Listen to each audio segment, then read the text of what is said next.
हरियाणा चुनाव के नतीजों के बाद आज कांग्रेस ने दिल्ली में एक समीक्षा बैठक बुलाई। इस बैठक में पार्टी अध्यक्ष मल्लिकार्जुन खड़गे और नेता प्रतिपक्ष राहुल गांधी मौजूद रहे। बैठक में चुनाव नतीजों को लेकर एक फैक्ट फाइंडिंग कमेटी के गठन को हरी झंडी दी गई।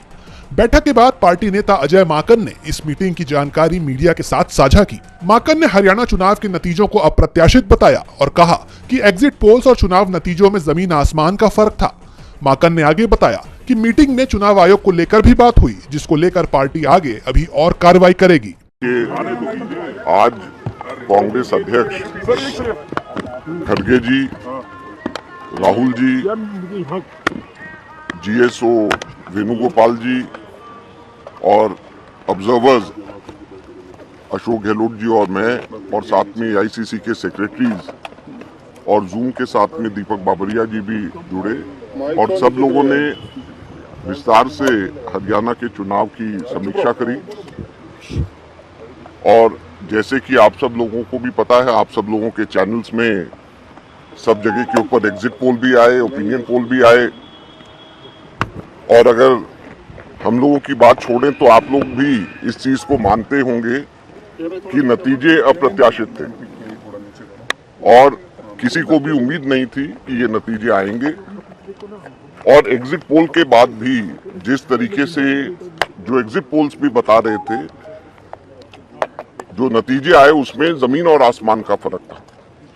तो हम लोगों ने उसकी चर्चा करी, अलग अलग कारण क्या हो सकते हैं इसके ऊपर चर्चा करी और इसके ऊपर हम लोग आगे और कार्रवाई करेंगे, जिसके बारे में वेणुगोपाल जी बाद में आपको विस्तार से बताएंगे। चुनावी परिणाम के बाद अब सभी की नजरें टिकी हुई हैं जम्मू कश्मीर की नई सरकार पर और जल्द ही जम्मू कश्मीर में नई सरकार का गठन होने वाला है। दरअसल इंडिया गठबंधन का 3 सदस्यीय प्रतिनिधिमंडल शुक्रवार को एलजी मनोज सिन्हा से मुलाकात करने जा रहा है, जहां वो सरकार गठन का दावा पेश करेगा।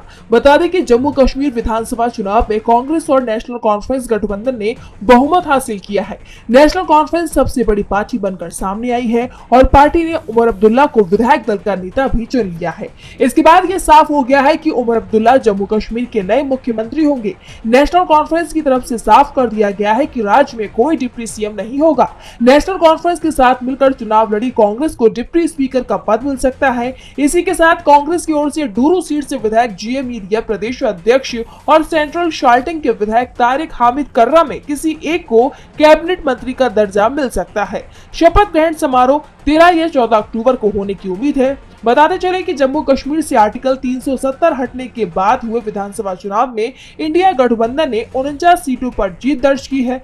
गठबंधन में शामिल नेशनल कॉन्फ्रेंस को सबसे ज्यादा 42, कांग्रेस को 6 और सीपीआई-एम को 1 सीट मिली है, जबकि बीजेपी को 29 और पीडीपी को 3 सीट मिली है। हमें नीतीश कुमार की मुश्किलें बढ़ती नजर आ रही हैं। विपक्ष तो उन पर लगातार हमलावर है, लेकिन अब एनडीए के सहयोगी दल भी सवाल उठाने लगे हैं।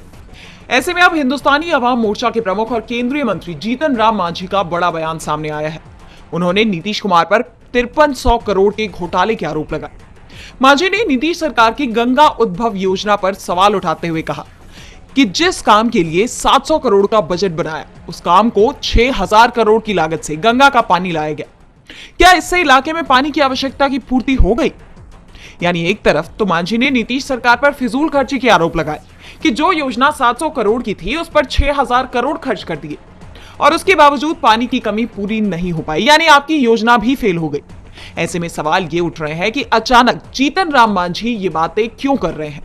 मांझी तो नीतीश के करीबी रहे हैं, लेकिन फिलहाल वो बीजेपी के करीबी माने जाते हैं और कहा यह जा रहा है कि नीतीश पर जो आरोप मांझी ने लगाए हैं उसके पीछे कहीं ना कहीं बीजेपी का ही हाथ है। मांझी ने बीजेपी के इशारे पर आरोप लगाए।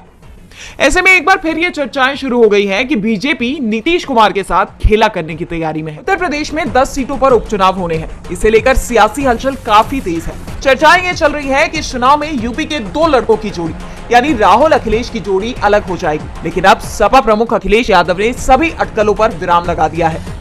उन्होंने साफ कर दिया है कि उत्तर प्रदेश में कांग्रेस और सपा गठबंधन में उपचुनाव लड़ेंगे। कांग्रेस का गठबंधन कहां देख रहे हैं? आज समय नहीं है उस पर चर्चा करने का, लेकिन इंडिया गठबंधन समाजवादी पार्टी और कांग्रेस का गठबंधन रहेगा। उनके इस बयान ने कांग्रेस और सपा के गठबंधन में दरार की सभी खबरों को खारिज कर दिया है।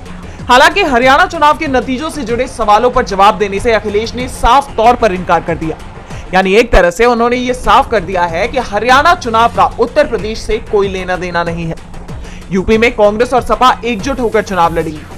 बता दें कि बीते दिन समाजवादी पार्टी ने 6 प्रत्याशियों की लिस्ट जारी कर दी।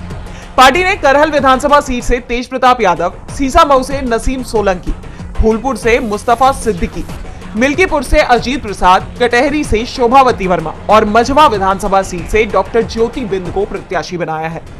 इस लिस्ट के सामने आते ही कांग्रेस और सपा के गठबंधन को लेकर सवाल उठने लगे, लेकिन अब अखिलेश के इस बयान ने सभी चर्चाओं पर विराम लगा दिया। कांग्रेस सांसद राहुल गांधी और अखिलेश यादव की जोड़ी ने लोकसभा चुनाव में जबरदस्त लोकप्रियता हासिल की। ऐसे में एक बार फिर दोनों का साथ चुनाव लड़ना बीजेपी की चिंता बढ़ाता नजर आ रहा है। शीतकालीन सत्र में केंद्र सरकार एक देश एक चुनाव पर बिल पेश करने की तैयारी में है, जिसके खिलाफ अब केरल विधानसभा में सर्वसम्मति से प्रस्ताव पारित किया गया है। इस प्रस्ताव में केंद्र सरकार से रामनाथ कोविंद पैनल के सुझाए गए एक देश एक चुनाव के प्रस्ताव को मंजूरी देने के अपने फैसले को वापस लेने की अपील की गई है। सीएम पिनरई विजयन की ओर से राज्य के संसदीय कार्य मंत्री एमबी राजेश ने यह प्रस्ताव पेश किया। एमबी राजेश ने कहा कि ये प्रस्ताव देश की संघीय व्यवस्था को कमजोर करेगा और भारत के संसदीय लोकतंत्र को नुकसान पहुंचाएगा।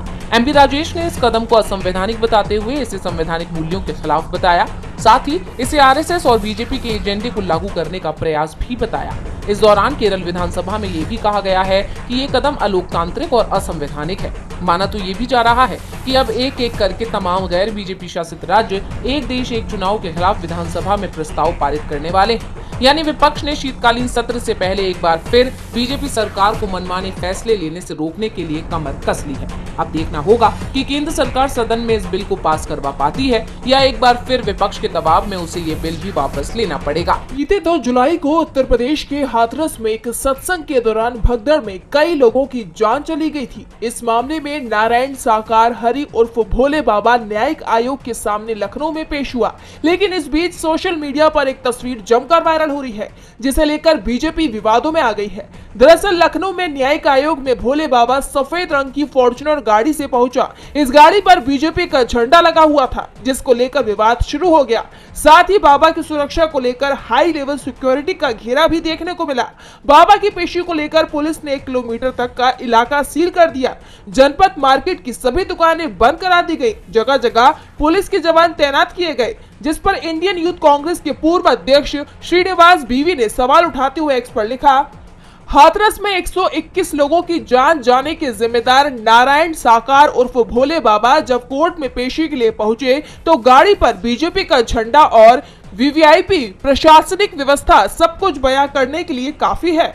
इसी के साथ दावा यह भी किया जा रहा है कि जिस गाड़ी से बाबा बैठकर पेशी के लिए गया था वो गाड़ी पीलीभीत की पूरनपुर सीट से बीजेपी विधायक बाबूराम पासवान की गाड़ी थी। गाड़ी पर विधायक भी लिखा हुआ था और बीजेपी का झंडा भी लगा हुआ था।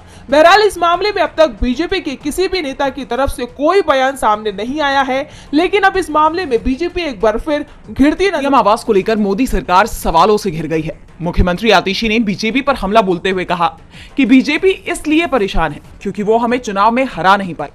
दिल्ली में बीजेपी की सरकार और मुख्यमंत्री नहीं बन पाए।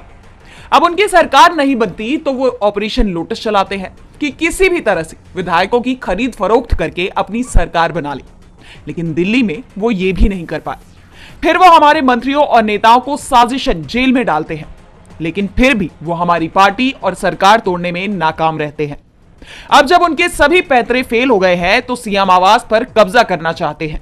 पार्टी के विधायक, आम आदमी पार्टी के मंत्री मुख्यमंत्री आवास, बड़े बंगलों के लिए, बड़ी गाड़ियों के लिए राजनीति में नहीं आए हैं। हम दिल्ली के लोगों के लिए काम करने आए हैं। अगर हमें जरूरत पड़ेगी हम सड़क पर बैठकर भी दिल्ली के लोगों के लिए काम करेंगे। ये सारे बंगले। आतिशी ने तंज कसते हुए कहा कि क्या आपने कभी देखा है कि जब कोई सांसद केंद्रीय मंत्री बनता है और वो मंत्री आवास में शिफ्ट होता है तो सांसद आवास से उसका सामान निकालकर सड़क पर रख दिया गया हो? ये सब बकवास है और उपराज्यपाल को इससे बचना चाहिए। बता दें कि सीएम आवास से सामान बाहर किए जाने के बाद मुख्यमंत्री आतिशी अपने निजी आवास से काम करती नजर आई और अब उन्होंने साफ कर दिया है कि वो बीजेपी और एलजी की राजनीति के आगे हार नहीं मानेंगी, भले ही सड़क से सरकार चला।